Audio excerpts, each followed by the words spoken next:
YouTube, welcome to another overview. As promised, after doing the BBs, we're gonna go over the cruisers and destroyers. I'm gonna do them in two separate videos. We're gonna start now with the cruisers, which are pretty much the most representative class. So there's gonna be way more lines to go through than with the battleships.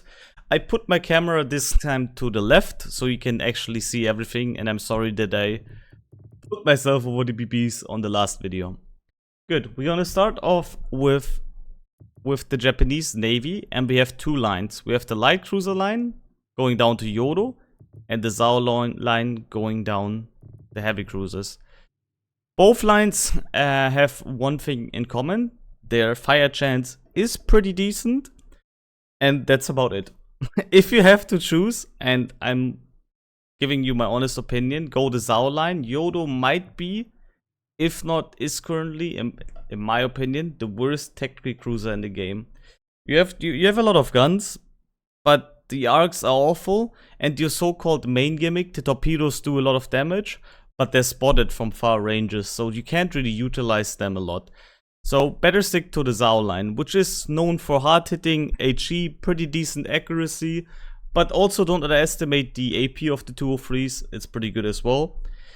Overall, if I would be new in the game, or if you're a new player in the game and you should choose, go with the Zao line first. The Yodo line is really something. The supposed to be gimmick is torpedoes, but the torpedoes are not even that good, and the main guns and survivability is pretty trash. So rather go with the Zao line. At least you have really decent main guns and torps that are okay. They're not good, but they're okay. Pretty much the Zao, in this case, the way better ship to choose from. Now we're gonna move to the US, and with the US, I kind of found my love spot in the game. Back when I started the game, I grinded pretty much the US tech tree first, then the German and Japanese next. But here you kind of learn the main positioning when it comes to radar support and so on. You have two cruiser lines again. You have the light cruisers with Worcester, and you have the heavy cruisers with Des Moines. I'm gonna exclude the super ships because both of them are broken AF, and there's nothing else to add to it. Jacksonville is absolutely disgusting, so is Annapolis. But again, super ships are not part of this guide, or aka overview. Personally, I still, to this day, even though Overmatch is taking a toll on it, I think Des Moines is one of the best ship lines to grind.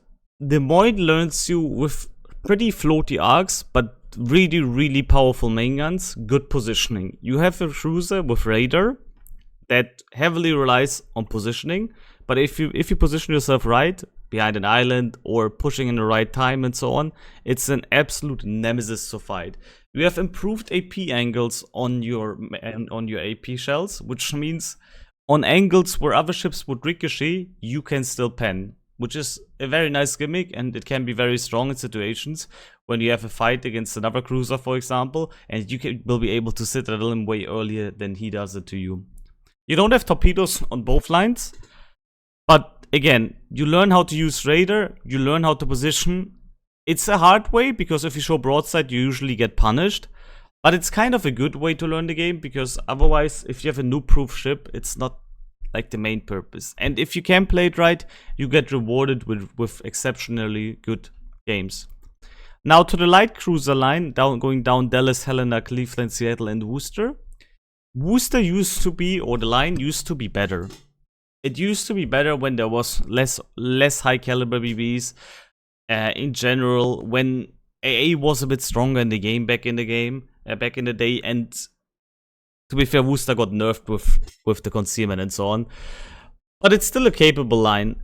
I personally prefer Des Moines, but Worcester has the advantage. The Worcester line has the advantage that you have every consumable pretty much. You have Def AA. Okay, let's skip Def AA out. It's not the most useful. It's not the most useful tool, but you have Def AA, you have hydroacoustic search, you have smoke, you have main gun. My god, let me start this again. You have Def AA, you have smoke screen. My god, you don't have a smoke screen. What's going on with me, chat? You have Def AA, you have hydro, you have radar, and you have a heal. So you have pretty much everything besides the smoke screen, and that makes it a very universal and powerful tool. While in Des Moines, you have to choose between Def A and Hydro. Although, to be fair, always go Hydro. It's way more useful for your battles since the Def A is not buffing your AA in any noticeable way. But yeah, if you start the game, go with these lines. They're definitely my recommendations. You will learn the most about positioning. Also, you will learn to use floaty shells, which is good because everybody can aim with shells that go super fast.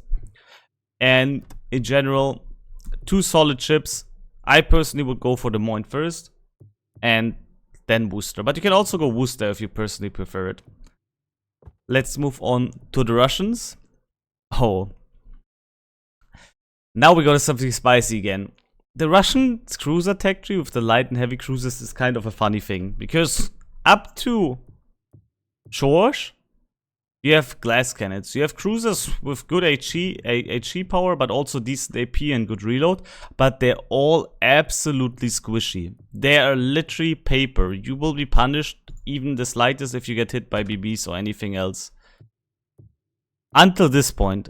When you get the split between the heavy cruisers, the light cruisers, and the heavy cruisers, there's gonna be a transformation where the ships do get more tanky.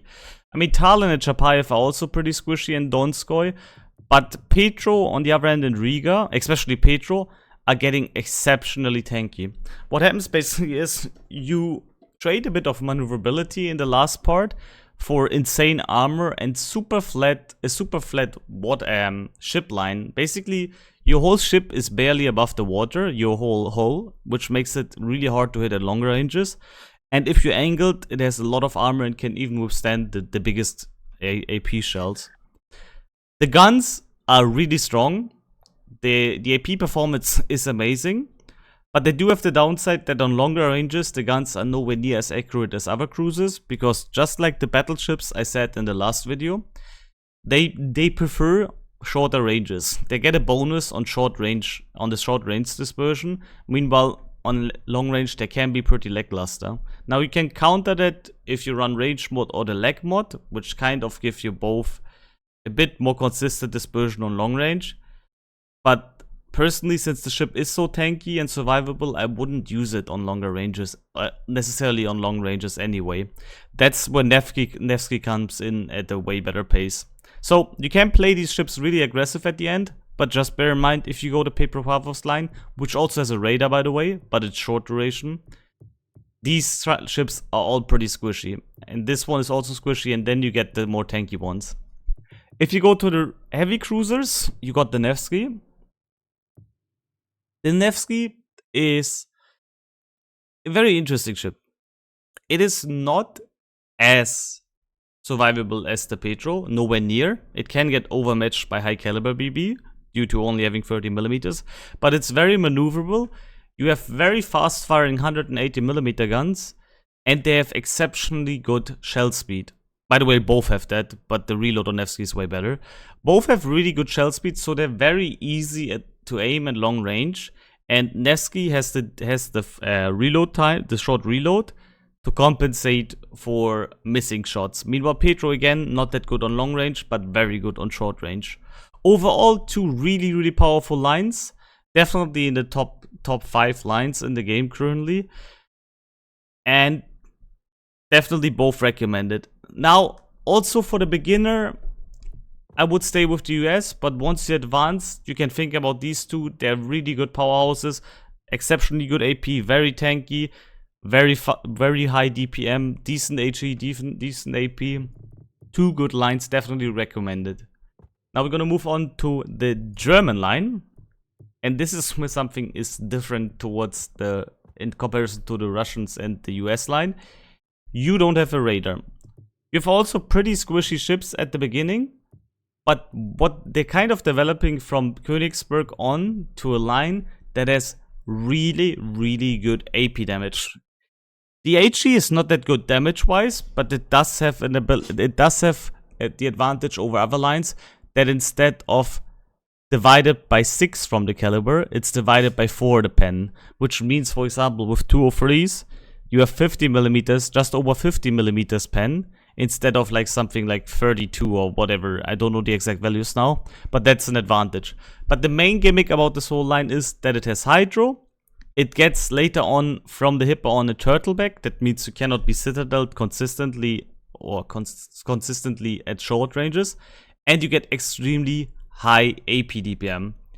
The pen itself, the AP pen, isn't that amazing, but the actual shell damage on AP is super goddamn high. There's a lot of occasions where you will have the Hindenburg, you see a broadsiding ship, even if it's a battleship, you shoot on the upper belt, you're doing 8 to 10k salvos, which is massive, considering they also have very short reload and decent hydro, and for the short range engagements, also torpedoes.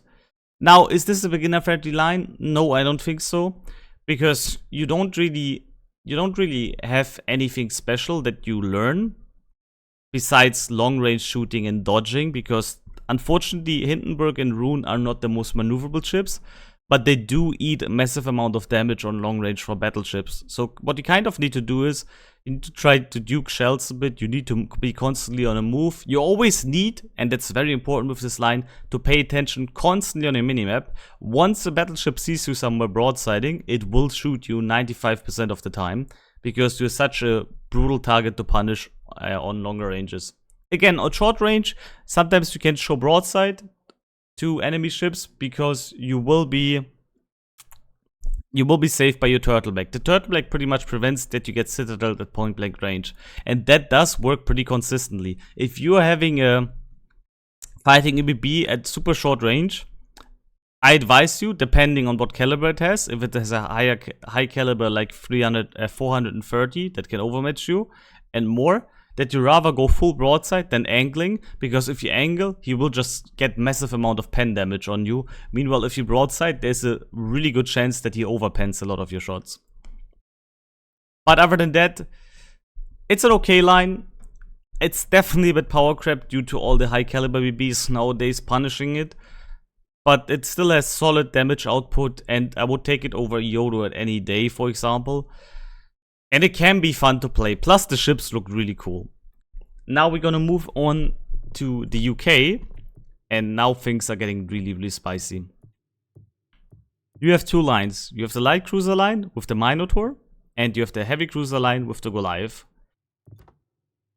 From the start on, the Black Swan to Dane, you have only AP.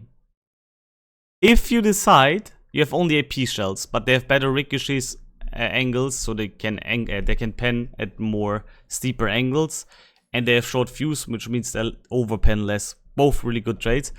If you decide to go to the heavy cruiser line, you will be able to get really, really good HE shells.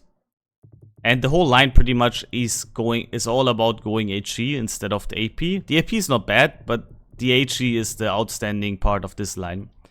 If you decide to continue the light cruiser line, you will stick to AP only.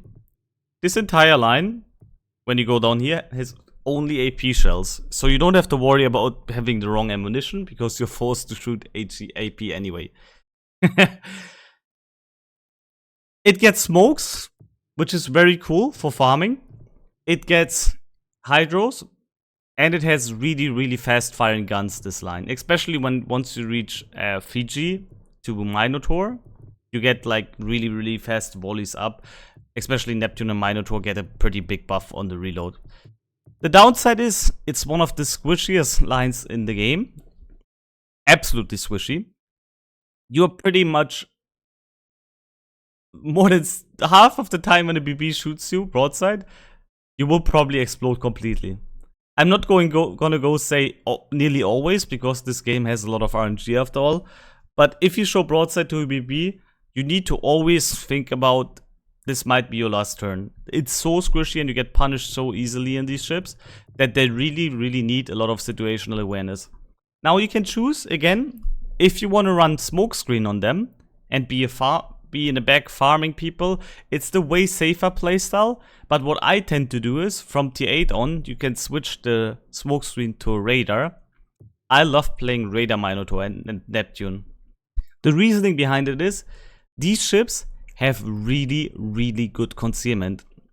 Your concealment in Minotaur is lower than your radar range, which means every time you're getting spotted, unless it's a submarine, and you press the radar, you will always see the DD. No matter what, he will always be in your radar range by 1 kilometer or 900 meters, I think. Absolutely devastating for them. And if you know how to position very well on the map, you don't really need the smoke screen because you can always, thanks to map awareness and islands and so on, be in a rather safe spot. Now, bear in mind, radar minor is nothing for beginners, so rather stick with smoke until you get the hang out of the floaty shells and the maneuverability of the ships. And then you can try go radar. I personally think radar is far better, but again, I've been playing radar minor now for years. So you're not doing anything wrong. I mean, you're doing everything wrong if you go smoke. No, jokes aside, if you want to play it smoke, do it. It's definitely the safer play. You're less reliant on map awareness. The downside is you're more reliant on spotting of your team, because obviously if you're sitting in the smoke, you cannot spot. But it's definitely a line that's recommended by me. You learn with it where to shoot, where to aim, hitting superstructures effectively because you cannot pen the main bells. So definitely a recommended line. Powerful, decent torpedoes overall, and fun to play also. There's something satisfying spamming shells every 2-3 seconds later on. Now to the Goliath. The Goliath line, in my opinion, is not bad, but I would put it at average at best. I personally enjoy playing Goliath. I like having these devastating HE salvos, but the ships are very squishy and nowhere near as maneuverable as the Minotaur line, so you end up taking a lot of damage and you need to play it very safe. Still, very good HE, potent, and what I forgot to mention, both cruiser lines have super heals, which means if you take, as long as you don't take actual citadel damage or torpedo damage, but fires, floods, and normal pens and so on, you will be able to heal quite a lot of the damage you receive. Both Minotaur and Goliath have a super heal. Overall, if I had to choose, Mino first, Goliath second. Moving on to the French. Ho ho ho, the French. First of all, before I go any more to the detail, oh wait. You are a note forgotten, Einschaltungszeichen, Einschaltungszeichen. Bro, I'm doing a video right now. What the hell? Oh my god. Okay, I need to. Oh my god, real WFI. Johnson, thank you so much, bro. Oh my god. Okay. Okay, we need to be staying serious now. The people of YouTube will think I'm crazy, man. Somebody just drops like a massive donation. Holy shit. Okay, let me focus real quick. Okay, thank you so much, bro. Now, everybody's gonna go crazy on YouTube. I see it already. Anyway, thank you so much, bro. Hello, YouTube, yeah. Henry IV, or Henry IV, used to be my absolute best performing ship in the game.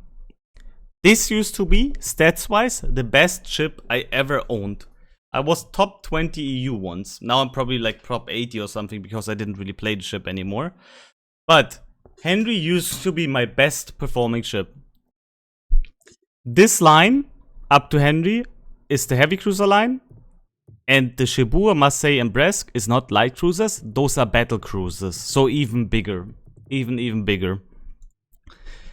The Henry line is all about kiting and duking shells. You get ships with very powerful HE and very powerful AP. You get a reload booster, which means it's a consumable that you basically activate, and for a certain amount of time you get 50% better reload.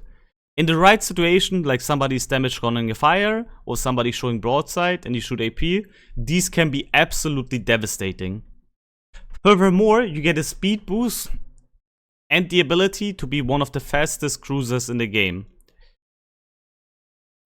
You use the speed boost to duke shells. The ship is more like medium to long range engagements. Basically what you do is you farm down the BB, and if it shoots you, you stop, you go forward, you troll him with your movement because your acceleration is so good.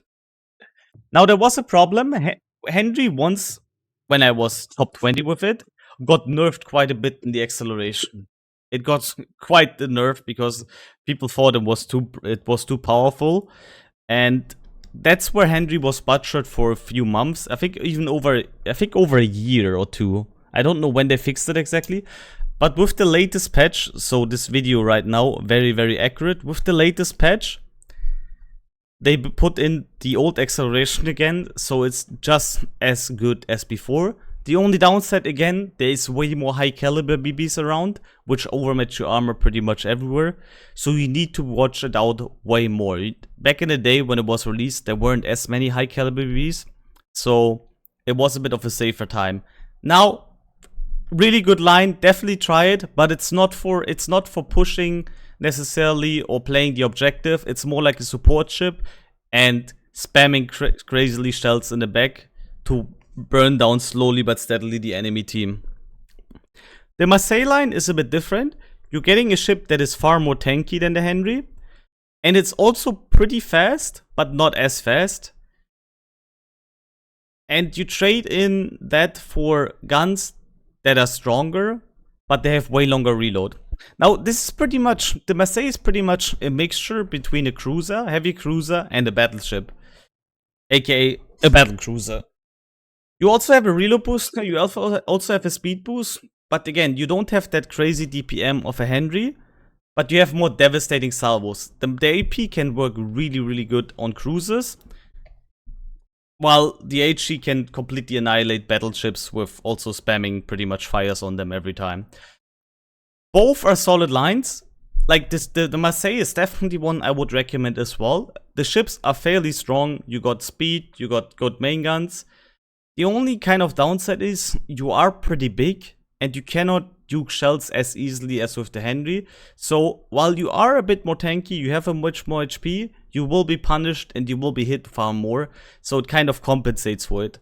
And the AP is for the massive caliber of 330mm, not as good as you would expect. It's perfectly fine, it will citadel any cruiser in the game, but it can struggle with BBs at 10 km and onwards already, unfortunately. Nevertheless, both are really solid lines. I recommend both of them, even though they're not necessarily the most objective played classes, aka ships. We're gonna move over to Italy. And with Italy, we have something that you had been in comment already with the Venezia line that you had on Colombo. The Italian cruisers don't get HE. They only have SAP and AP. Now, I explained already how SAP worked in my BB video, but I'm gonna do it here again because not obviously everybody watched the BB overview. SAP is pretty much has a fixed value that it can pen on pretty steep angles. So basically, you get an AP shell that has always the same pen, no matter the range, and it has the ability to pen at ridiculous angles. But the downside is the pen is very limited. Now, in case of Venezia, which has 2 or 3 guns, we're gonna check it real quick. The SAP penetration is 54mm, so pretty much a quarter of it. That means everything that has 54mm, you can pen at pretty ridiculous angles, and of course broadsides and so on as well. You cannot overpen with SAP, which means you will always get the pen damage. On the downside it is, you need to aim for superstructures and upper belts and front, bows and sterns, because citadels you will not be able to punish, you will just shatter and nothing is gonna happen. One more good thing about it is, with the cruisers, the SAP cannot overpen on DDs. If you see a broadsiding DD at point blank range in front of your Venezia, there is a decent chance that you will one-shot him. The SAP does more damage as a pen as opposed to AP, and it cannot overpen, which means you will always do the full damage to a DD. Let me tell you, it is something oddly satisfying seeing a DD losing 15k HP if you hit him with Venezia SAP.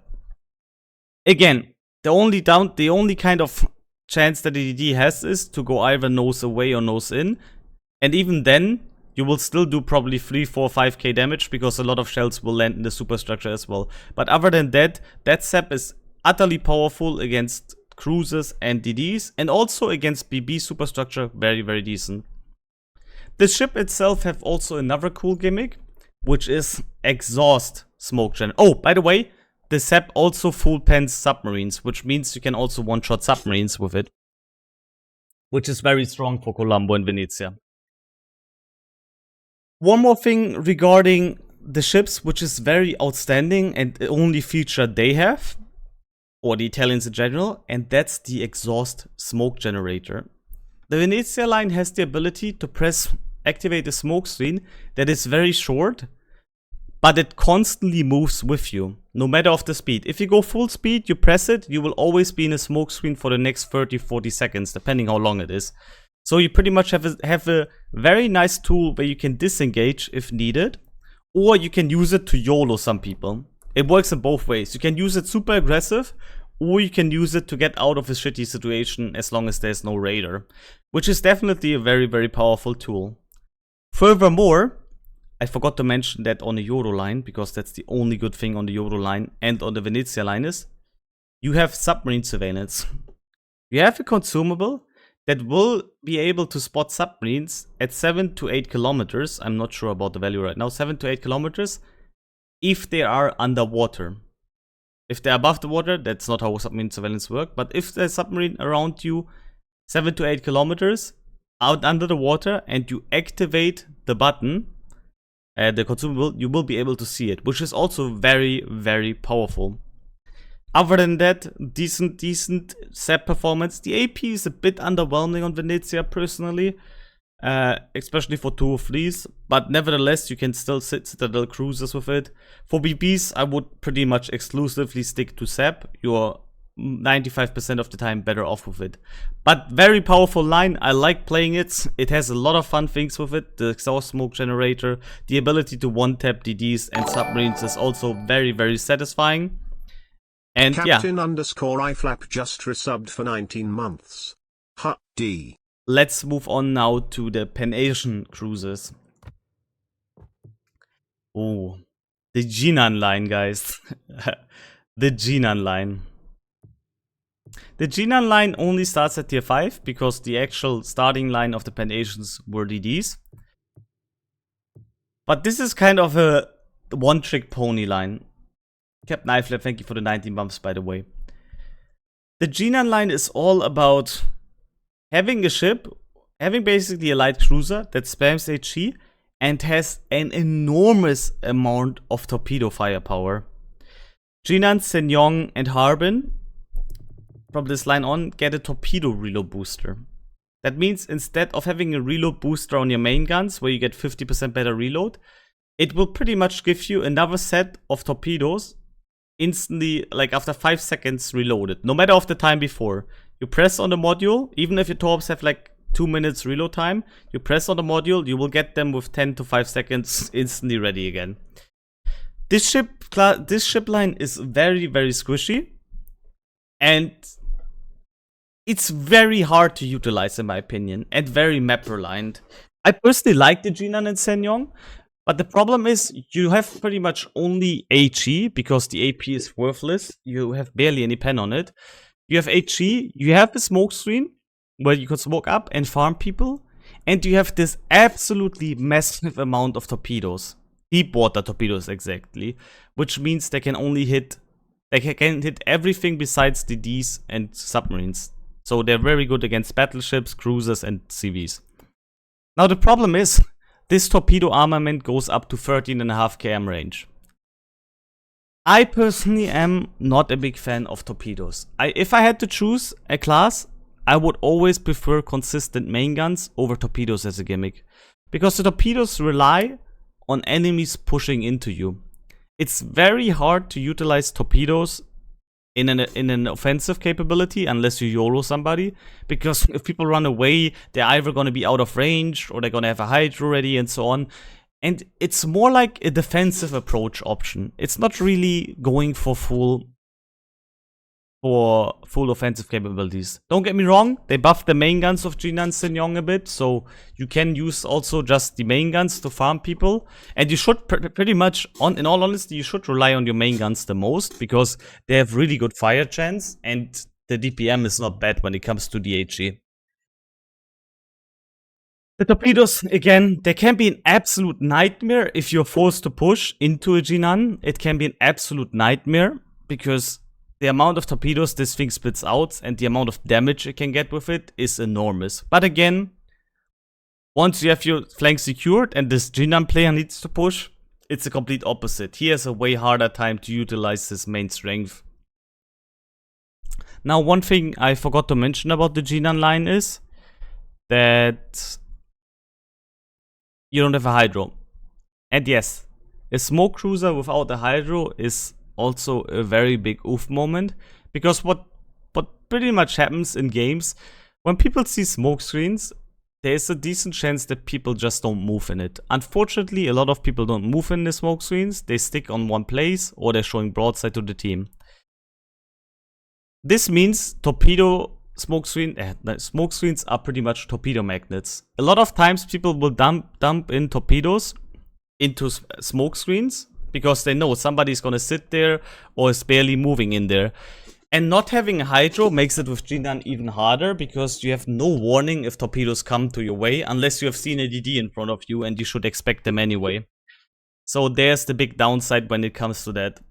Overall, this ship line is nowadays pretty fun to play, but it's for way more experienced players. As a new player, I would definitely not recommend this line at all. I would get my experience first and then slowly touch it. It's not bad, but it's not amazing either, and it's really only for more experienced players who can make something out of it. Now we're gonna move on. The European line is only DDs, right? Yeah. We're moving on to the Netherlands.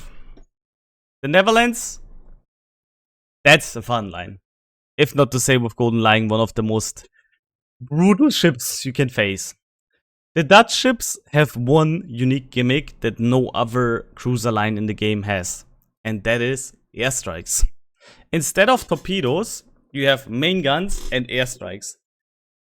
Your cruisers will be able to call in an airstrike, and the airstrike has a limited range of 13, depending on the tier, up to 13 km range. In this 13 km range, no matter where you want, a circle around your ship, you can drop the airstrike. It takes 15 minutes to arrive, but if you can guess or predict enemy movement very well, you can pretty much always land them on the ships and do absolutely devastating volleys. The planes drop HE bombs with high explosive damage and also really good high fire chance.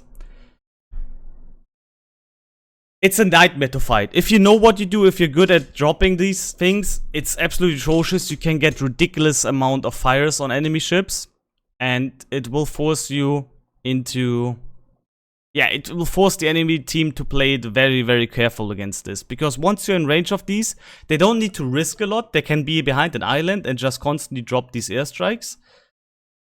It's an absolute nightmare to fight.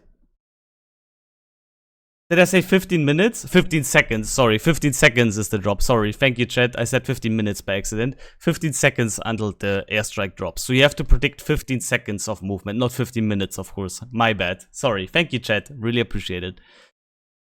Also, Golden Lion gets a unique upgrade later on when you unlock the Research Bio, which can give you an additional airstrike. So you can have 3 loaded at a maximum.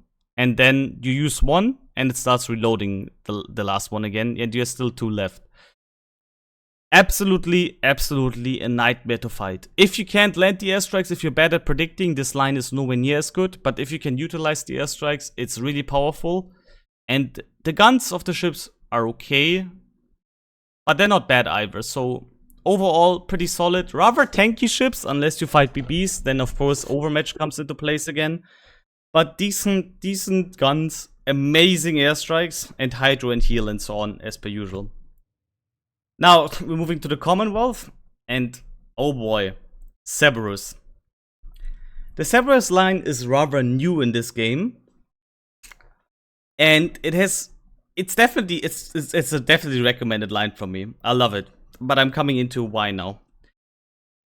The ships have a crawling smoke screen. The higher tier ships of this line have a crawling smoke screen, which means as long as you go quarter speed, you will be able to stay in your smoke screen. Plus, it has a hydro. Plus, the ships have really amazing AP DPM, HE DPM.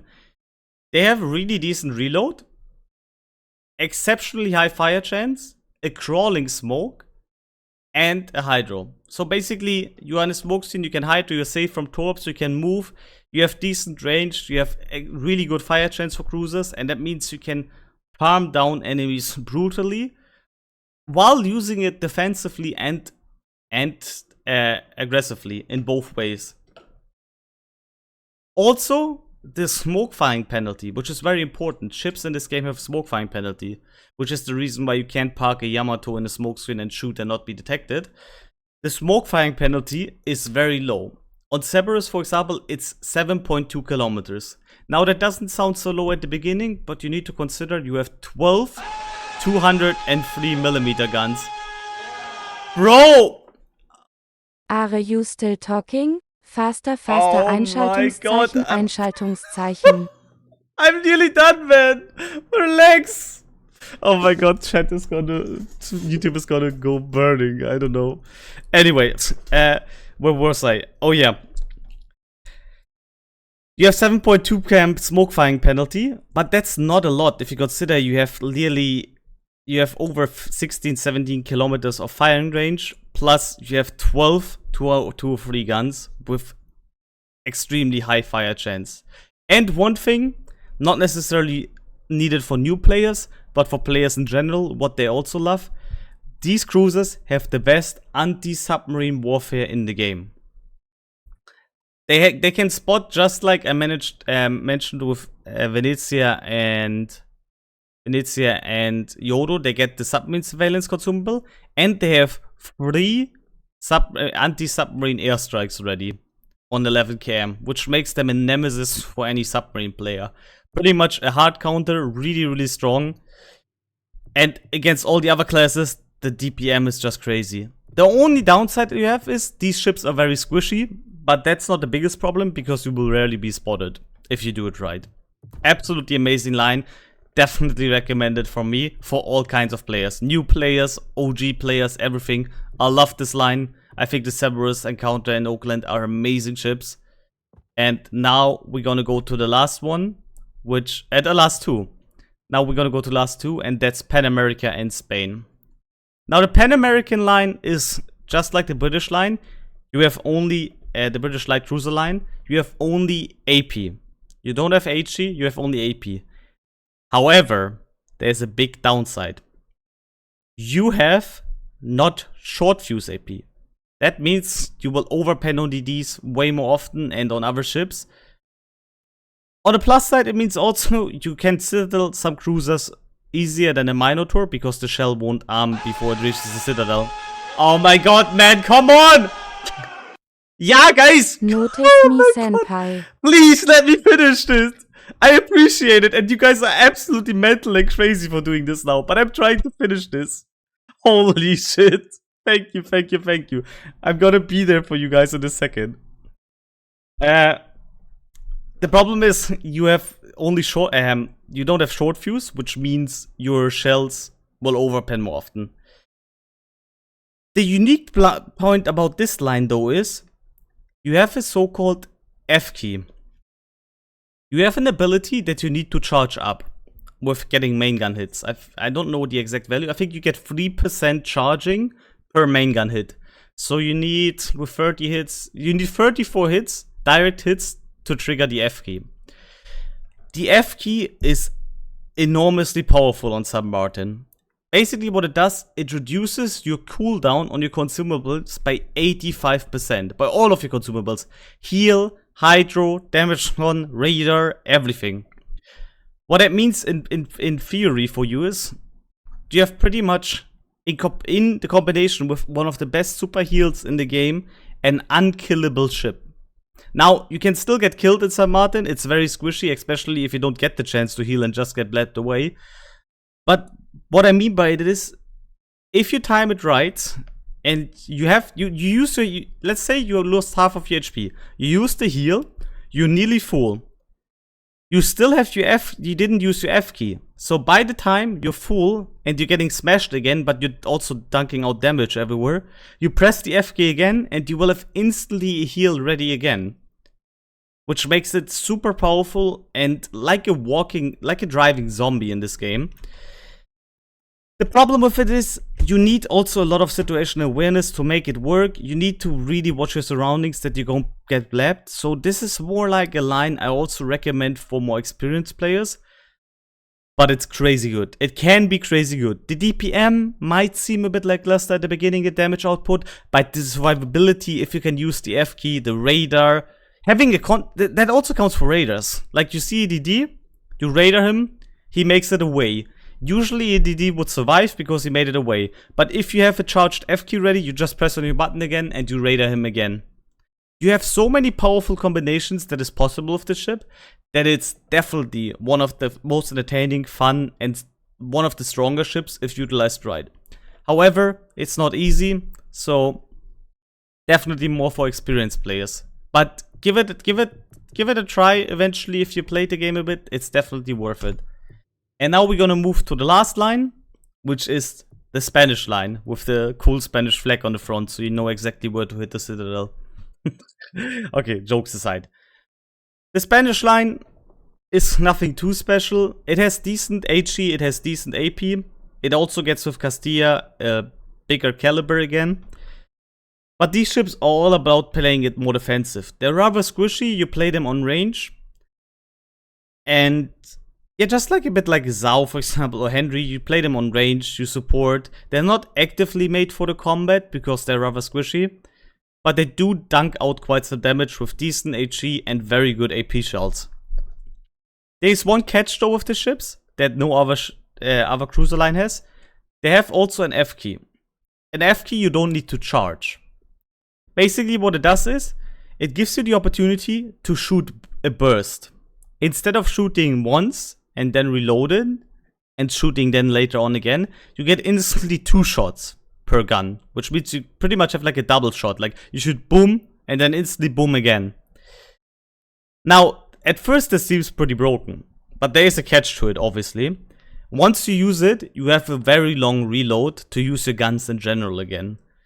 So it's kind of like a moment, you kind of like use it either if you see somebody disengaging and he damage counter fire to maybe get more fires on him before he's gone, or you use it to punish broadsides with AP, and that can work really well because you have a way higher chance of punishing somebody with 2 salvos in a row. But major downside, you will have a longer reload until you can shoot your guns normally again. Still not bad, but honestly not really the most amazing line for me. It's okay, it's definitely not a bad line, but I wouldn't say it's really interesting to play, nor does it give anything exceptionally good. But definitely not as bad as Yodo, so definitely give it a try if you want to have this burst fire on your side. And now, I want to thank you for watching. I hope you enjoyed this little cruiser overview. All I gotta say now is, have a good time, stay safe, stay healthy. I'll see you on YouTube, I see you on Twitch. Like, subscribe, check the video out, have a good time, and until next time, guys.